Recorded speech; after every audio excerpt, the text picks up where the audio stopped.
फिर किसी ने कहा बस इधर से चले जाना, उधर पीछे वाले रास्ते से खड़े हो जाना, वहां मिल जाएगा। अच्छा अच्छा, कितनी बजे मिलेगा? कितनी बजे? 10 बजे। खड़ी कितनी बजे हो गई? 9 बजे। अब जब मालूम है 10 बजे मिलेगा, अगर 2 4 10 लोग ज़्यादा लेकर चले भी जाएं, आराम से जाओ, आराम से लो, आनंद में लो, और बिना सोच के बिना विचार के आराम से, बहुत है, मिलेगा। पर उत्सुकता बढ़ रही है, लेना है, लेना है, लेना, मुझे लेना है, मुझे लेना है, मुझे लेना है, ये उत्सुकता बढ़ रही है। और उसी तरह परमात्मा के दरवाजे पर जाओ और परमात्मा के मंदिर में पहुंचो, महाकाल राजा के दरवाजे पर पहुंचो, विश्वनाथ बाबा के दरवाजे पर पहुंचो, ओमकार बाबा के दरवाजे पर पहुंचो, और तुम्हारे भीतर उत्सुकता बढ़े मिलने के लिए कि मेरा परमात्मा मुझे कब मिलेगा, इतनी देर हो गई, इतना समय हो गया, इतना समय हो गया, ये विचार, ये उत्सुकता। अब कितनी देर से आप लोग कथा का इंतजार कर रहे हो? हम देख रहे थे, आप कई लोग तो 8 बजे के बैठे हो, कई लोग 7 बजे के बैठे हैं, कई लोग 10 बजे के बैठे हैं। तुमको कहीं से सुगंध मिल गई थी कथा होगी और कुबरेश्वर धाम पर होगी, तो आप लोग हाल में आकर अपना जगह संभाल कर बैठ गए। अब आप लोगों को खबर मिल गई कि कथा होगी, तो आप लोग 9 बजे से 8 बजे से जगह संभाल रहे हैं, 9 10 बजे से जगह संभाल के बैठे बैठे बैठे बैठे।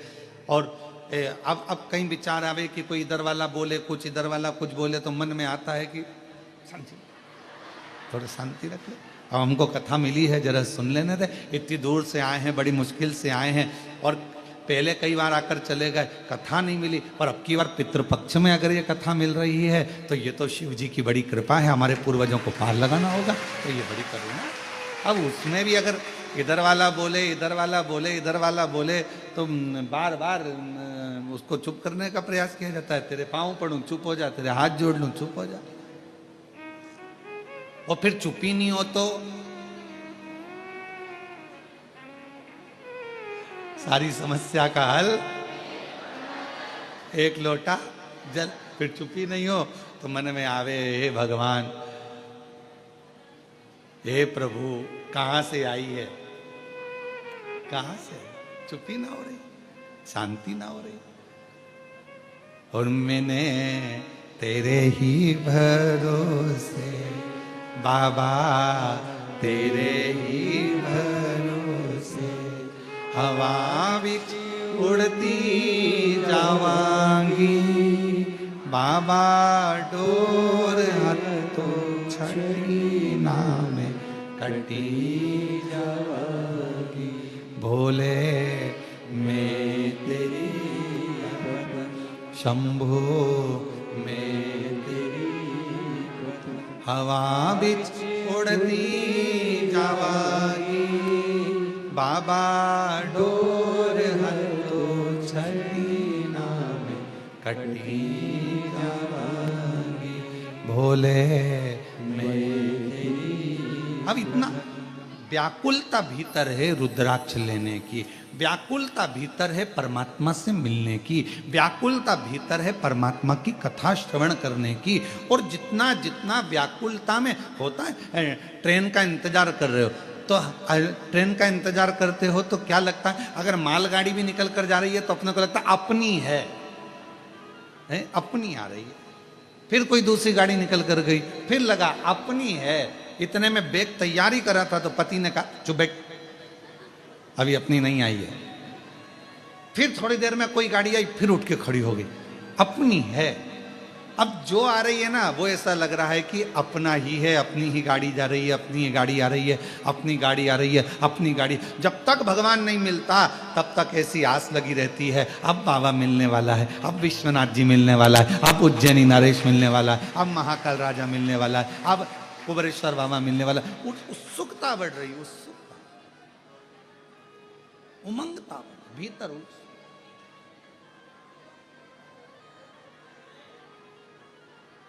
उससे मिलन की आस। तो शिव कथा कर रही है कि परमात्मा के मंदिर में जाओ और परमात्मा तुम्हें मिल जाए तो समझ लेना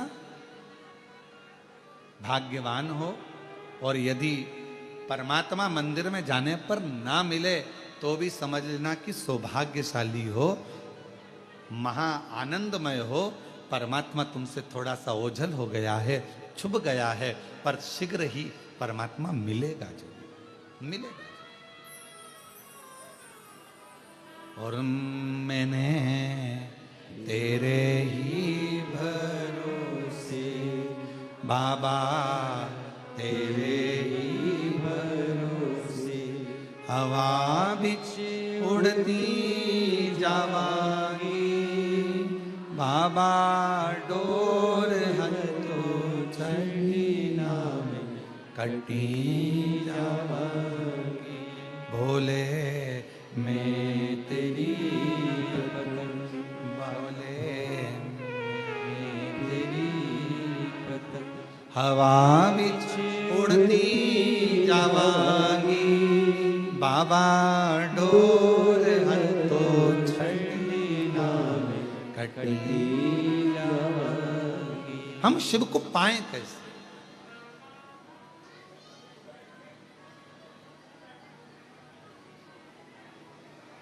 भगवान को पाने के लिए हमें क्या करना पड़ेगा?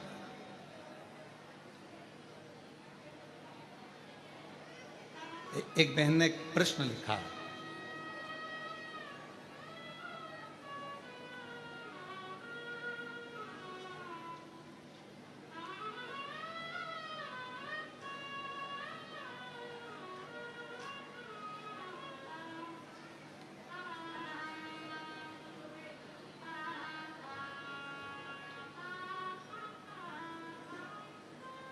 श्री शिवाय नमस्तुभ्यम। मेरा नाम प्राची वैश्य है। कहीं बैठी हो प्राची जी तो हाथ हिला सकती हैं, और अगर पीछे कहीं बैठी हो तो पीछे के रास्ते से आकर एक बेलपत्र ले सकती हैं। मेरा नाम प्राची वैश्य है, पिता का नाम इंद्र प्रकाश वैश्य है। हम शाहमऊ जिला अमेठी उत्तर प्रदेश के निवासी हैं। कहीं बैठी हो या पीछे कहीं बैठी हो तो एक बेलपत्र लेने के लिए पीछे से आ सकते हैं। बाबा, हमारा एक प्रश्न है।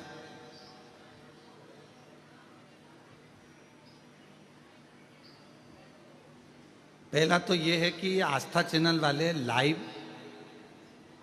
दिखाते दिखाते आरती में काट क्यों देते?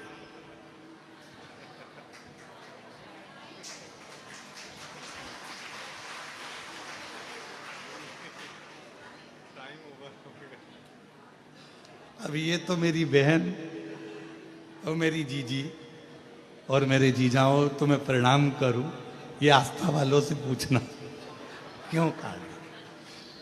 हो सकता है अच्छी दुश्मनी हो, समय हो जाता है इसलिए काट दिया जाता होगा, क्योंकि और भी विद्वत ब्राह्मण जन जो कथा करते हैं वो उनका समय, उनका आगमन होना रहता है, तो फिर ये विराम दे दिया जाए। फिर लिखा कि हम आरती कैसे करें जब तुम काटी देते हो तो मन मेरा मंदिर, आंखें दिया बाती, और होठों की है तालियां और रोम फूल बाती। हृदय से आप भगवान को आरती करो, दिल से प्रार्थना करो, भगवान स्वीकार करो। फिर एक प्रश्न लिखा उन्होंने, गुरुजी हम शिव जी के मंदिर जाते हैं, हम एक लोटा जल भी चढ़ाते हैं, हम रोज बाबा को एक माला भी करते हैं, हम भगवान शिव की आराधना भी करते हैं, पर एक बात समझ में नहीं आती कि शिव जी हमारे स्वप्न में शिवलिंग क्यों दिखता? शिवलिंग दिखने का कारण क्या? शिवलिंग क्यों नजर आता? मेरा प्राची वैश्य से जो पिता श्री इंद्र प्रकाश वैश्य हैं, शाहमऊ जिला अमेठी उत्तर प्रदेश से आई हैं, हम उनसे कहेंगे कि अगर भगवान की आराधना करने के बाद भी, शिव जी की पूजन करने के बाद भी यदि आपको भगवान शंकर का शिवलिंग रोज नजर आ रहा है तो समझ लो तुम्हारे घर में कोई शुभ कार्य होने वाला है, भगवान शंकर की कोई करुणा होने वाली है। आ जाओ। और शुभ कार्य की शुरुआत हो गई। देखो तुमने पत्र लिखा और आज पहले नंबर पर ही तुम्हारा बाबा के धाम में व्यासपीठ पर आगमन हो गया। ये शिव कृपा है।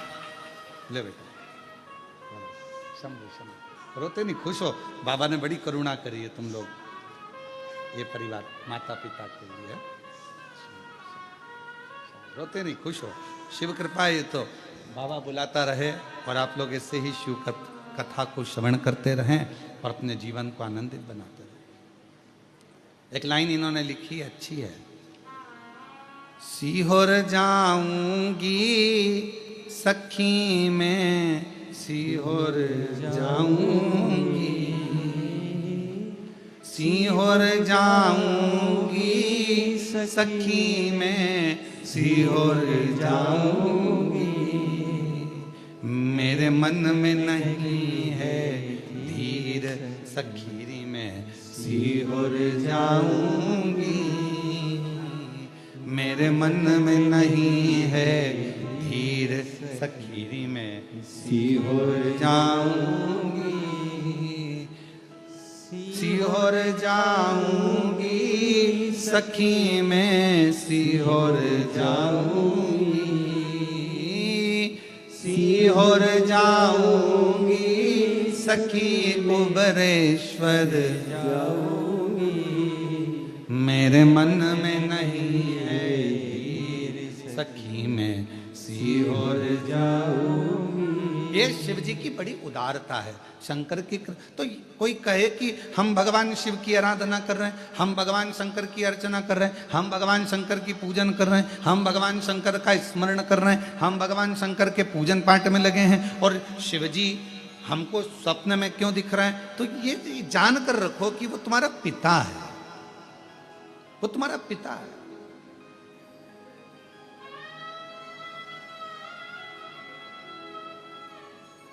शिवलिंग दिख रहा है मतलब कोई अच्छा कार्य आपकी जिंदगी में होने वाला है।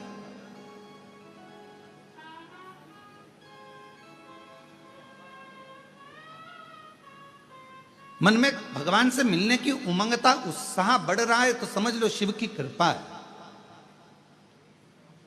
भगवान शंकर की कृपा है, करुणा है।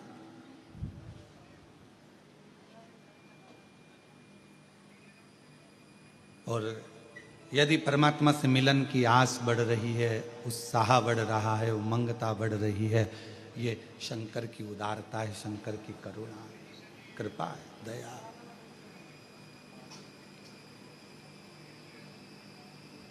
आज जितने आप सब इस पितृपक्ष की 5 दिवसीय ऑनलाइन शिव महापुराण की कथा का लाभ ले रहे हैं और मन में एक उमंगता, एक उत्साह, उमंगता आपके भीतर है, वैसी की वैसी पितृपक्ष में जब कोई शिव महापुराण की कथा को जहां बैठकर श्रवण करता है और अगर किसी के कान, हम तो आपसे कहेंगे कि जब पितृपक्ष की शिव महापुराण की कथा यदि ऑनलाइन आपको श्रवण करने को मिल रही है और आपका घर में वॉल्यूम थोड़ा भी तेज करे हो और बाहर भी अगर आपकी आवाज जा रही है तो रोड पर चलने वालों के कानों में भी अगर शिव महापुराण की कथा पढ़ रही है, श्री शिवाय नमस्तुभ्यम मंत्र जा रहा है, शंकर का गुणगान जा रहा है, शिव नाम जा रहा है, तो समझ लो कि उनके भी पितृलोक में तृप्त हो रहे हैं, उनका भी आनंद प्राप्त हो रहा है, वो भी तृप्त, उनके भीतर भी तृप्त है, वो भी आनंद।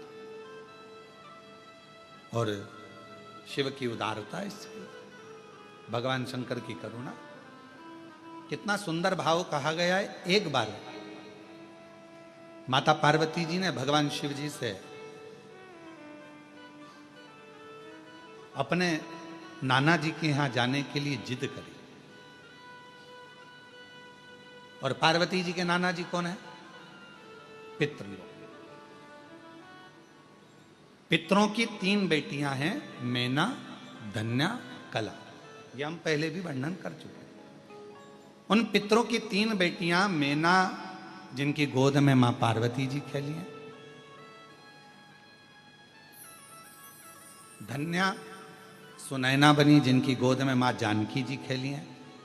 कला कीर्ति बनी जिनकी गोद में राधा जी खेली।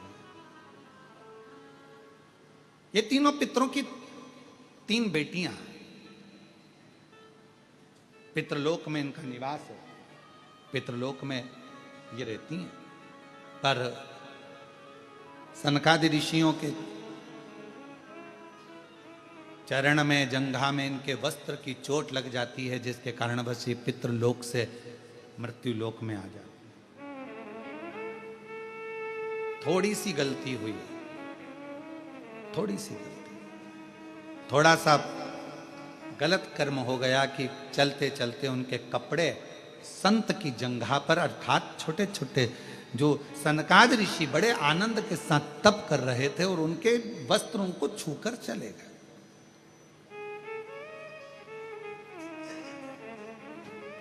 कितना सुंदर कहा है कि किसी को गाली दे दी पाप है, किसी को मार दिया पाप है, किसी को अपशब्द कह दिया पाप है, किसी के यहाँ आग लगा दी पाप है, किसी को चाकू मार दिया पाप है, किसी का हक खा गए पाप है, पाप है, किसी को गलत दृष्टि से देख लिया पाप है। पर शिव महापुराण की कथा कहती है पाप में एक पाप और है। अपने सिंहासन पर बैठकर, अपनी गादी पर बैठकर, अपनी पीठ पर बैठकर, व्यास पीठ पर बैठकर यदि किसी संत, साधु, ब्राह्मण या किसी कथाकार की या किसी तपस्वी की आप अपनी गादी पर बैठकर किसी भी तरह से आलोचना करें या निंदा करें तो यह महापाप की गिनती में आता है। इतनी बड़ी व्यासपीठ हमें हरि चर्चा के लिए मिली है, इतनी बड़ी व्यासपीठ हमें भगवत भजन के लिए मिली है, इतनी बड़ी व्यासपीठ हमें हरि गुणगान करने के लिए मिली है, इतनी बड़ी व्यासपीठ हमें परमात्मा का भजन करने के लिए, नाम लेने के लिए मिली है। और उस व्यासपीठ पर बैठकर भी अगर कोई कथाकार या कोई व्यक्ति या कोई संत या कोई साधु या कोई कथाकार उस पर बैठकर भी यदि निंदा करे तो वह महापापी की गिनती में आ जाता है। महापाप। आप भजन करो, शिव नाम लो, राम नाम लो, कृष्ण नाम लो। भक्त काय के लिए आया है? भगवत भजन करने के लिए। तो पाप कर्म केवल वही नहीं है, पाप कर्म ये भी है कि हम किसी के लिए अपशब्द क्यों बोलें, किसी के लिए आड़ा टेढ़ा क्यों बोलें, किसी के लिए अपशब्दों का बखान क्यों करें।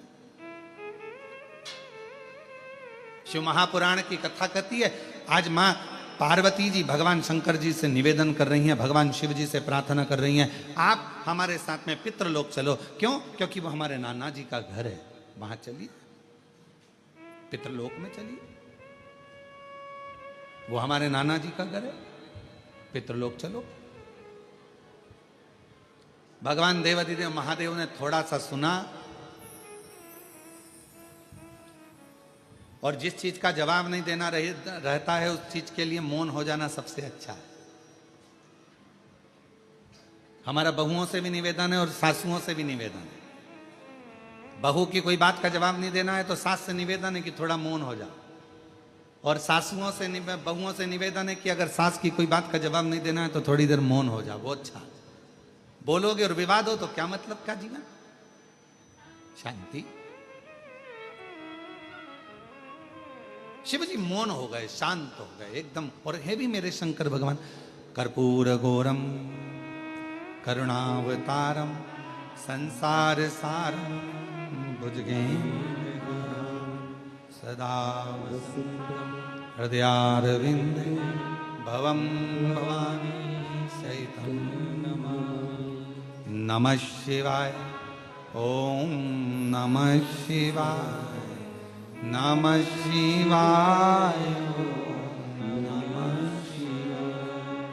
नमः शिवाय, ओम नमः शिवाय, नमः शिवाय, ओम नमः शिवाय।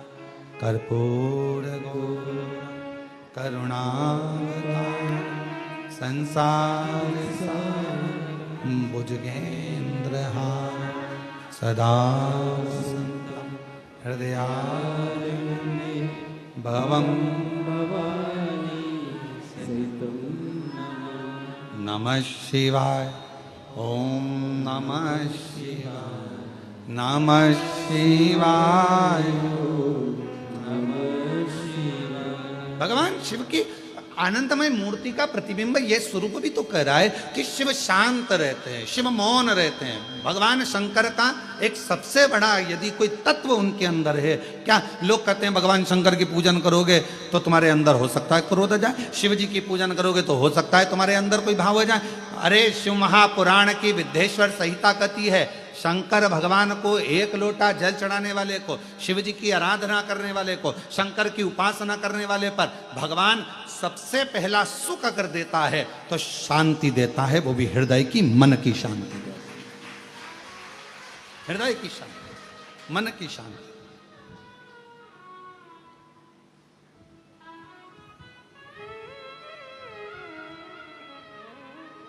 सर्वप्रथम अगर सुख भगवान देता है तो मन की शांति, और मूल वही है, मूल वही है। हम आपसे पूछे, जरा उत्तर दीजिएगा, जहां जहां से आप लोग आए, अब हमको ये भी नहीं मालूम ना तुम कहां कहां से आए हो।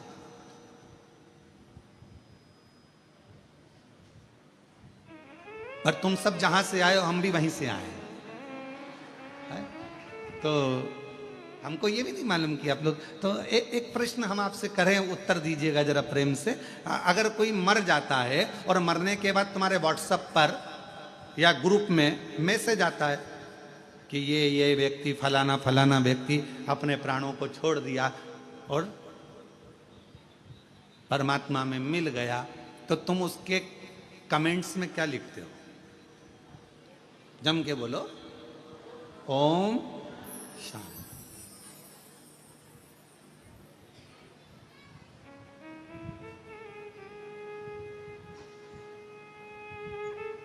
क्या लिखा तुमने? जम के बोलो जरा, ओम शांति। ठीक है, और कुछ लिखा?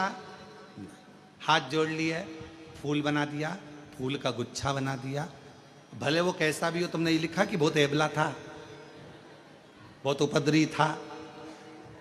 नहीं, आपने क्या लिखा? ओम शांति।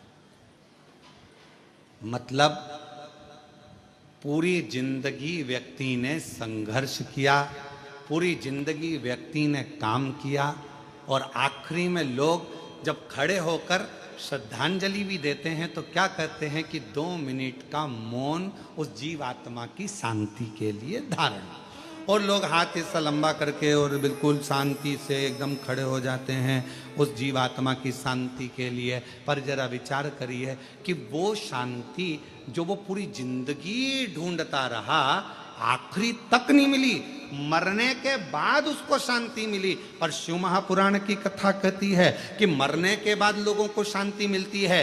वो शांति अगर शिव कहते हैं, मेरा मंदिर, मेरा देवालय, मेरा शिवालय जहां मैं रहता हूं, लोग उसे शमशान कहते हैं। मैं जहां रहता हूं, काशी, जिसको लोग महाशमशान कहते हैं, जहां मैं निवास करता हूं, वो स्थान मेरा कैलाश माना जाता है। तो शंकर जी कहते हैं, यदि संसार का मनुष्य जीते जी, मरने के बाद नहीं, जीते जी अगर शांति चाहता है तो मेरे मंदिर में, मेरे शिवालय में आकर अगर एक लोटा जल चढ़ाता है तो वो शांति उसको जीते जी प्राप्त हो, वो शांति उसको जीते जी।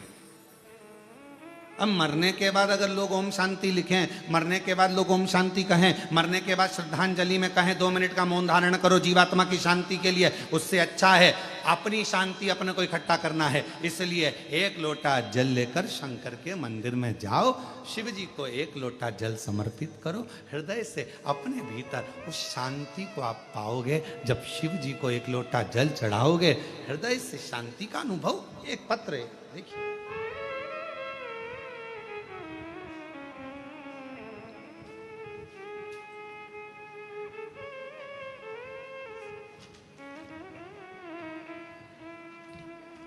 पहले इस पत्र का शुरुआत हम यहाँ पीछे से कर रहे हैं। एलईडी तो यहाँ लगी नहीं है। जो आस्था चैनल पर सुन रहे होंगे वो शुरुआत में, और अभी आप लोग जब बाद में अगर अपने घर पर जाओगे तो इस कथा को आप लोग जब देखोगे कि हमारा आया कि नहीं आया, तो उस समय इस पत्र को जरूर पढ़ना, ठीक है। तो हम शुरुआत कर रहे हैं पत्र के पीछे से। 1 लोटा जल, 1 बेलपत्री, सभी समस्या का हल। और अगर तुम्हें दिख जाए तो तुम भी पढ़ लो, यहां लिखा है। दिख रहा है सबको?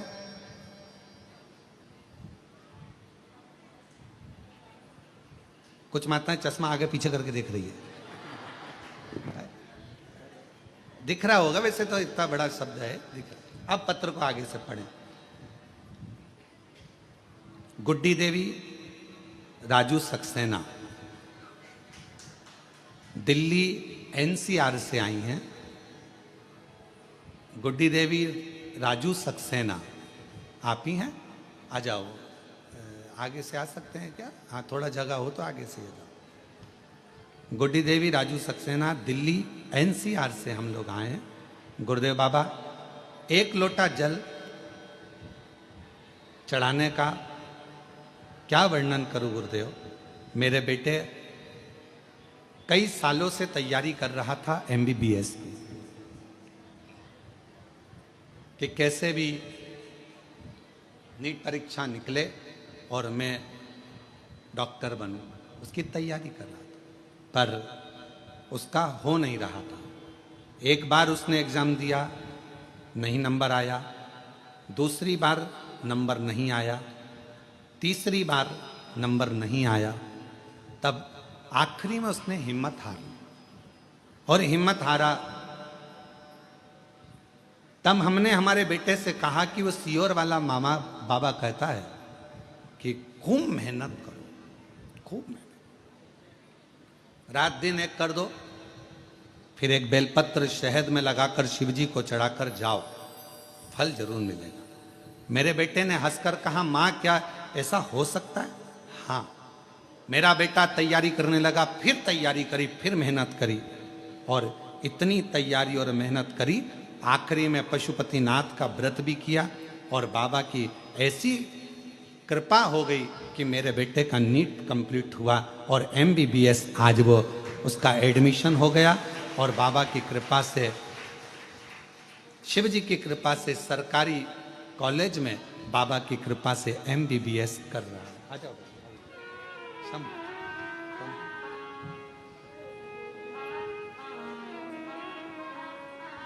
बाबा, हम धन्यवाद देने के लिए आए हैं। शायद हमारी जिंदगी की सबसे बड़ी खुशी है जो कुबेरेश्वर बाबा ने दी है।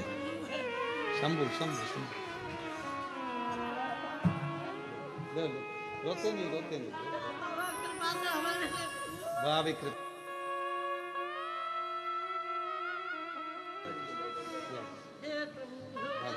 ये तो बाबा ने करुणा करे, अब तो बधाई।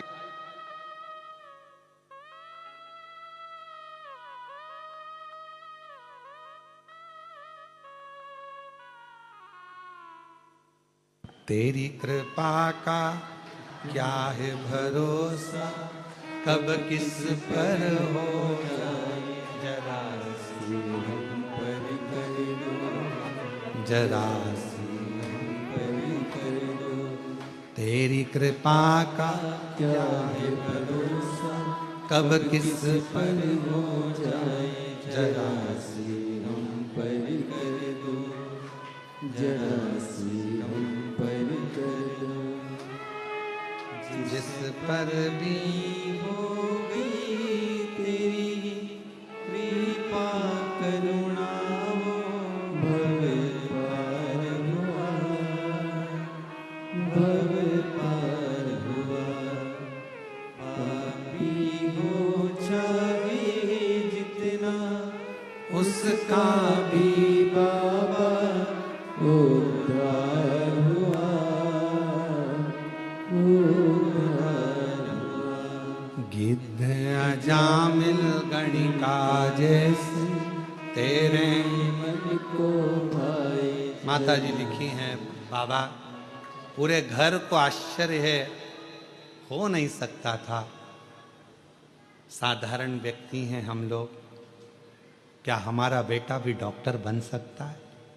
पर कुबेरेश्वर बाबा पर आस लगाई ना बाबा, आज विश्वास जाग गया कि एक साधारण परिवार का बेटा भी डॉक्टर बन सकता है। ये शिव की करुणा इसी को कहते हैं।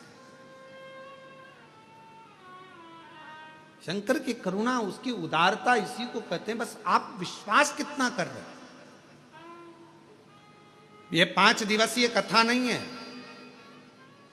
ये मेरे भगवान शंकर 5 मुखों से, मेरे शंकर भगवान अपनी शिव पंचायत में सूर्य नारायण भगवान, नारायण, माँ जगतजननी, शंकर जी, स्वयं गणेश जी महाराज, ये सब पंच देवता आपके दरवाजे पर आकर, आपके घर पर आकर, मेरे शंकर भगवान 5 मुख से शंकर की 5 पंचायत, शिव पंचानन भगवान शंकर मेरे ओघड़दानी शंभु आपके घर पर आकर ये 5 दिन में आपके पूर्वजों का कल्याण करना और आपका भंडार भरने की ये पवित्र कथा है।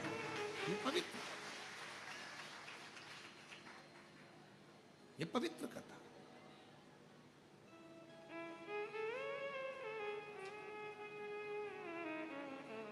अभी कृष्णेश्वर कथा हुई तो हमारा मन था कि ये कथा उस समय पर हमारा मन हुआ था पहले कि भाई ये 5 दिन आराम कर, परंतु तो ध्यान में आया कि ये पितृपक्ष के वो 5 दिन है, ये अमावस्या तक के वो 5 दिन है जो एकादशी से आज से चालू हो रहे हैं। बीच में प्रदोष पड़ जाएगी, एकादशी से कथा प्रारंभ हो रही है, बीच में प्रदोष पड़ जाएगी और 19 तारीख को प्रदोष बीच में आ जाएगी, फिर अमावस्या पड़ जाएगी।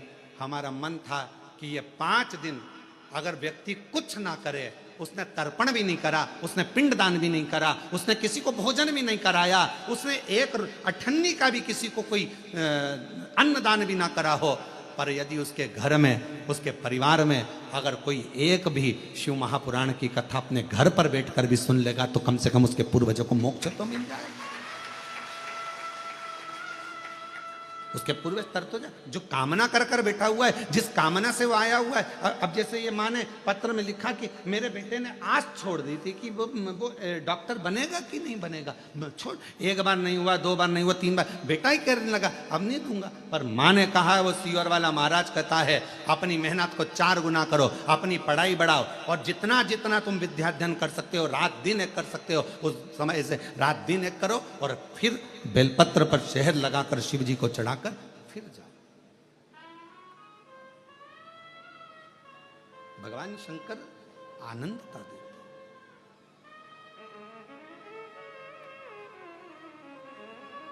सुख देते। अब आप लोग आए हो सकता है आप लोगों की किसी की आज की ट्रेन हो, किसी की कल की ट्रेन हो, क्योंकि मालूम तो था नहीं कि कथा यहां हो रही होगी। कथा का तो नहीं मालूम था, क्योंकि हमने बताया ही नहीं था कि ऑनलाइन कहां से होगी। पर यदि आप लोग आए हैं और किसी की ट्रेन आज है, किसी की ट्रेन कल है, किसी की परसों है, ये मत सोचना कि हमको जाना है। जाओ बड़ी आराम से बाबा से प्रार्थना कर कर, बाबा 1 दिन की तो मिली ना, 2 दिन की मिली ना बाबा, 3 दिन की मिली ना।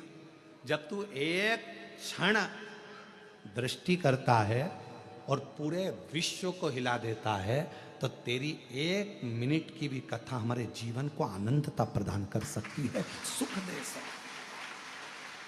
बहुत है उतना।